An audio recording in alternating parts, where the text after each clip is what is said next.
ہمیشہ کی کامیابیوں اور ناکامیوں کا فیصلہ ہونے والا ہے. تو آپ کیا سمجھتے ہیں کہ آپ کو یہ راہ چلتے فٹ پاتھ پہ گری پڑی مل جائے گی؟ اس کے لیے کوئی ایفرٹ پٹ نہیں کرنی پڑے گی. اور دنیا میں جس چیز کی منفعت چند سالوں کے لیے ہو وہ بھی اتنی ایفرٹ پٹ کرنے کے بعد ملتی ہے. اور جس سے ہمیشہ کی کامیابیاں آپ کا مقدر ہونے والی ہیں، آپ سمجھتے ہیں کہ وہ آپ کو چنگیجی لگ جائے گی، مفت میں مل جائے گی؟ نہیں، ناٹ ایٹ آل.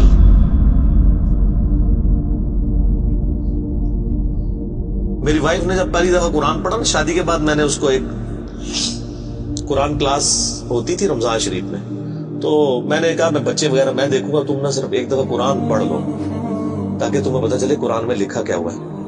قرآن آپ اکیلے بیٹھ کے تو ظاہر ہے اس طرح نہیں ہے، ایک ماحول ہوتا ہے، ایک ڈیکورم ہے، کلاس ہے، جس طرح یہاں لوگ بیٹھے. تو رمضان میں پورا قرآن اس نے مکمل کیا نا، تو میں نے اس سے پوچھا تم نے کیا یعنی اس سے حاصل کیا؟ اس نے کہا جی اللہ بہت سخت ہے، اور جس خدا کا تعارف ہمیں ہمارے ماں باپ اور یہ معاشرہ کرواتا ہے وہ خدا نہیں ہے جو قرآن میں ہے. اللہ تو اپنے معاملات میں بہت سخت ہے. یہ کتاب انذار ہے، تبشیر اور بشارت ان کے لیے جو بات مانتے ہیں، جو نہیں مانتے ہیں ان کے لیے عذاب کا کوڑا ہے یہ کتاب. کیونکہ اللہ ہے نا، یہ کائنات اس نے اس لیے بنائی ہے کہ آپ جانوروں کی طرح کھائیں پیئیں، اولاد پیدا کریں اور مر جائیں. انسان کو اس نے اپنے لیے پیدا کیا ہے، پوری کائنات انسان کے لیے اور انسان کو اپنے لیے. وما خلقت الجن والانس الا لیعبدون. اچھا یہ جو بات ہے نا ختم اللہ علی قلوبہم وعلی سمعہم وعلی ابصارہم، مور لگا دی ان کے دلوں پر، کانوں پر، آنکھوں پر، پردہ ڈال دیا، اب عذاب ہی ان کو آئے گا. یہ آپ نے اگر بات سمجھنی ہے نا تو آپ پارہ نمبر 7 کے آخری صفحے پہ آ جائیں. سورۃ الانعام میں آیت نمبر ہے 110، 7ویں پارے کی آخری آیت. آپ کے یہ بلو والے قرآن میں 142 نمبر پیج کی آخری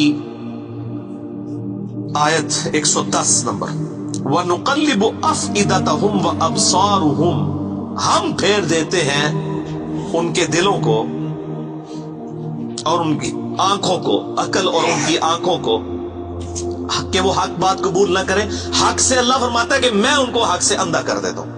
کما لم یؤمنوا بہ اول مرہ، جس طرح کہ انہوں نے بھی تو پہلی دفعہ جب ان کے اوپر حق کھلا تھا انہوں نے ایمان لانے سے روگردانی کی تھی نا، اب یہ چاہیں گے بھی نہ تو میں ان کو اسلام کی طرف نہیں آنے دوں. وَنَذَرُهُمْ فِي طُغْيَانِهِمْ يَعْمَهُونَ، اور میں ان کو چھوڑ دوں گا اپنی سرکشی میں بھٹکتے پھرے. وَلَوْ أَنَّنَا نَزَّلْنَا إِلَيْهِمُ الْمَلَائِكَةَ، اور اب اگر فرشتے بھی ان کے سامنے نازل ہوں، وَكَلَّمَهُمُ الْمَوْتَى، اور مردے قبروں سے نکل کے ان کے ساتھ بات کرنا شروع کر دیں. وَحَشَرْنَا عَلَيْهِمْ كُلَّ شَيْءٍ قُبُلًا، اور ہر چیز جن کا ان سے وعدہ کیا تھا ان کی آنکھوں کے سامنے آ جائے، قیامت بھی، عذاب بھی، سب کچھ بھی. مَا كَانُوا لِيُؤْمِنُوا، پھر بھی ایمان نہیں لے کے. یہ ہے سب کتابوں کا خدا.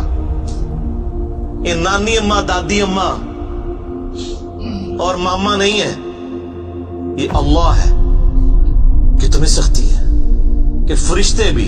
اب مجھے بتائیں کسی سے مردہ نکل کے قبر سے کہے کہ میری تو پھینٹی لگ گئی ہے، آپ کو تو پوری زندگی نیند نہیں آنی ہے، لیکن اللہ فرما رہا ہے پھر بھی ایمان نہیں لے کے آئیں گے. کر لو جو کر. یہ اللہ کہہ رہا ہے. آمین. الا ان یشاء اللہ، ہاں اگر اللہ ہی چاہے زبردستی کسی کو اس طریقے سے ہدایت دے تو وہ الگ بات ہے. ولکن اکثرهم یجہلون، لیکن اکثر لوگ جہالت کا شکار ہیں. وہ اپنی وشفل تھنکنگز کے اندر، امانیہم جنہیں کہا گیا، وہ ان میں پھرتے رہے.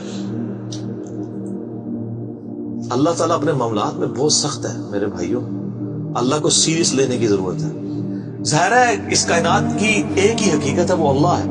اگر اس کو کوئی سیریس نہیں لیتا تو اللہ تعالیٰ کے لیے کیا ہے؟ وہ تو اپنے نبی سے 3 دفعہ قرآن میں کہلوا رہا ہے، قل انی اخاف ان عصیت ربی عذاب یوم عظیم. اے نبی تم فرما دو کہ بالفرض اگر میں بھی اپنے رب کی نافرمانی کروں تو مجھے خود اس بات کا ڈر لگا ہے کہ بڑے دن کا عذاب مجھے بھی آ پکڑے گا. جی سورۃ الانعام، سورہ یونس، سورہ الزمر، 3 سورتوں میں یہ ایک آیت 3 دفعہ آئی ہے.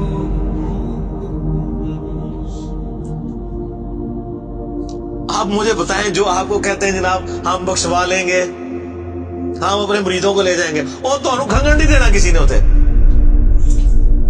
تو یہ اس لیے کہ نہ انہوں نے خود قرآن پڑھا ہوا ہے اور نہ آپ کو پڑھنے دیں گے، ورنہ آپ کا دماغ کھل جائے